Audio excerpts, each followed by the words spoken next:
as a result of Jotaro Amagi's Project GU failure and the huge fire that accompanied it, over 80% of the world's data was gone. GU was dissolved, and I assumed responsibility for its failure by resigning from CC Corp.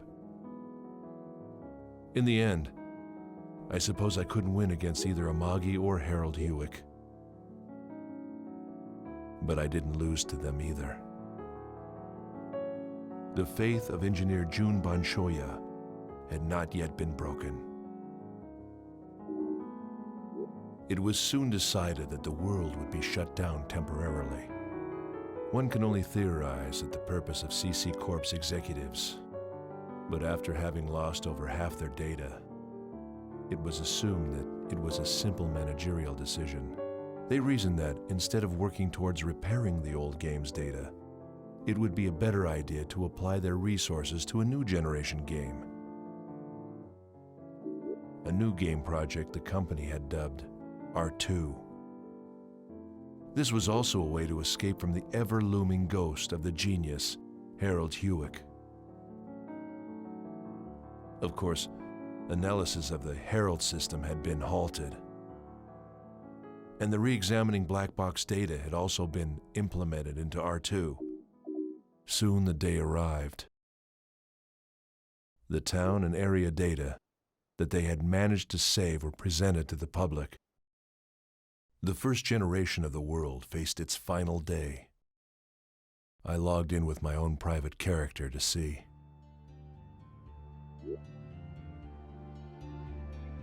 Makanu was serenely quiet.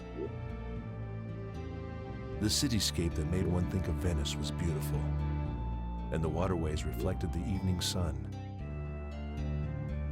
Many had gathered underneath the bridge.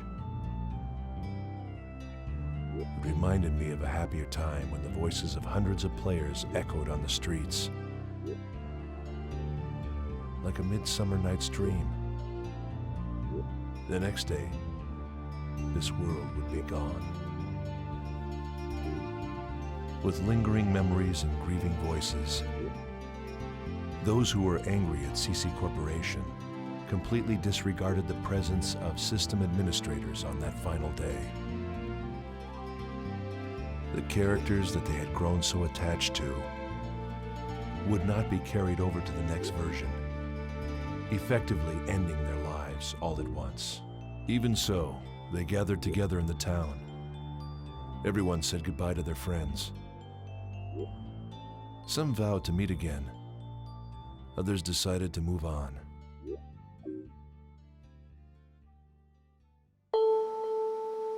Keeping to myself in a desolate alley, I couldn't help but wonder. I wondered where Aura had gone. She was like Amaterasu hiding in her cave. After losing her, those 4 golden years of the world had all of a sudden come crashing down upon us. We humans had lost our God. We couldn't stop from wailing and weeping. Project GU had been designed to give us a new God, but it had collapsed in flames. I don't know exactly when it happened. A young girl, bathed in the sunset, whispered the following to me.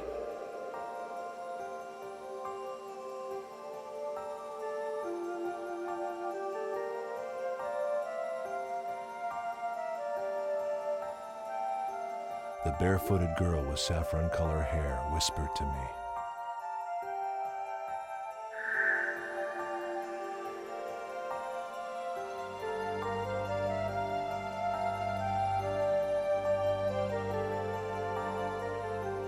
Her last whisper disappeared, as if the wind had blown it away.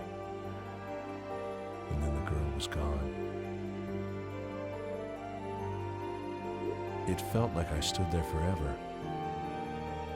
I tried to make sense of her words, and then I realized that girl, with her obviously hacked character, might well have been a wandering AI. Somehow she gave me the impression of Aura that I had once known.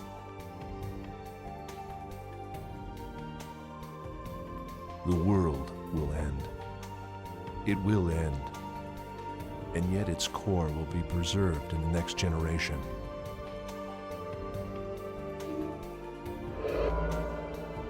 Generation of unity. It is what people have always wished for.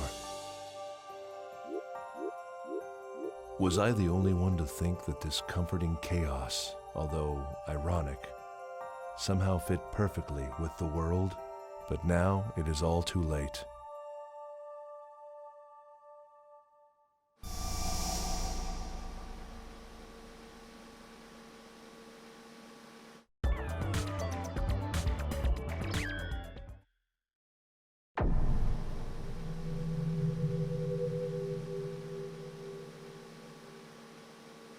The World, R2, was released to the public on December 24th, 2015. That day, which became known as Death of a Goddess, must have been bittersweet, even for the players who knew nothing about the disappearance of Aura. Releasing the new game barely a year after the unforeseeable data loss, CC Corp surprised even me with their speed. And even though all the graphic data and the battle engine were already up and running upon release, the message text, as well as the core system, must have been hastily thrown together by programmers. They couldn't have had time to properly debug. As a result, R2 was plagued by constant bug issues since day one, and the game had to be repaired and refined through regular maintenance. The majority of the Epitaph users had been lost. The only Epitaph user left to CC Corp was the propagation. It should have been carefully stored by the security administrators who took over the now defunct Project GU. However, the Avenger, the Epitaph user I removed to prevent Amagi's experiment, was still being kept in my computer. Eventually, CC Corp will become aware of the existence of Tarvos, which contains a piece of the Morgana factor, and that I have it. I'll have to come up with some countermeasures. When the RA program failed, the other 6 pieces of the Morgana factor, having been separated from their Epitaph users, were once again lost in the network's ocean of data. Project GU was gone. Amagi was beyond any hope of recovery. And with me now gone from CC Corp, things will be safe, at least as long as the Chosen Ones don't access the world. If they do, they may unwittingly draw epitaphs to themselves. Then, much like what happened with Sora and Skaith could happen again. In the end, my goal of preventing the birth of Kubia, the anti-existence, can be said to have been accomplished. Having known Harold Hewick, Jotaro Amagi, and the world more intimately than any other, I had one final duty. I had to keep the Epitaph user, Tarvos, safely hidden away. I had to prevent those outside CC Corp from learning about the power of the Morgana factor. However, things had taken a turn for the worse. Ovan. He is the Epitaph user of the Rebirth. Ovan has already started to act. He's assembled a guild. His members include Sagi Saka, Biset, Godo, and finally Shino. The name of the guild is Twilight Brigade. Does he know about Harold Hewick and the Epitaph of Twilight? Where did he learn about it? Does he also know about Morgana and the ultimate AI, Aura? I have confirmed that Ovan's left arm contains indecipherable data. What on earth is it? He has an almost incalculable amount of data capacity within him. Please stop, Ovan. I'm begging you. Everything is Ovan's doing. I repeat, everything is in Ovan's hands. that man will become the guide to an uprising.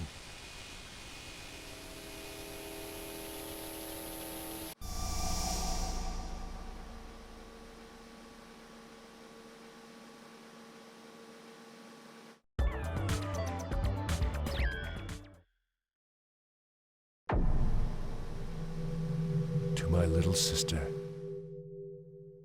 I'm so sorry that my final gift to you ends like this.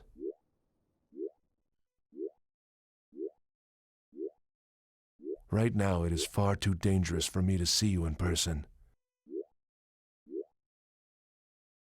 However, I can think of no one wiser than you to whom I can give this journal. I want you to use the character left on my computer. You must use it to access the world.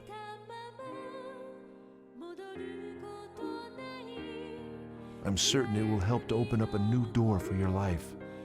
The rest, I can only leave up to you.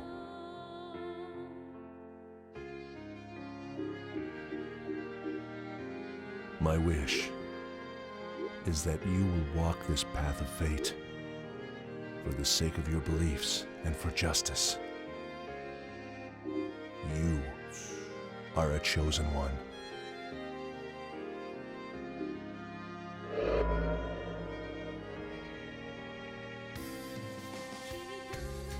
We are siblings, with many years between us. I'm sure you don't remember me, as you and I parted ways when you were still just a small child. But I remember you, the little girl you used to be. And I know what you've done with your life in the time since.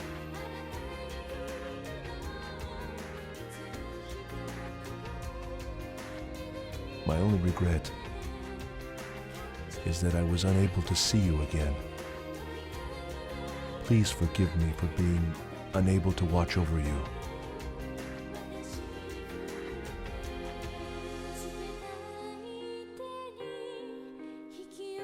Reiko,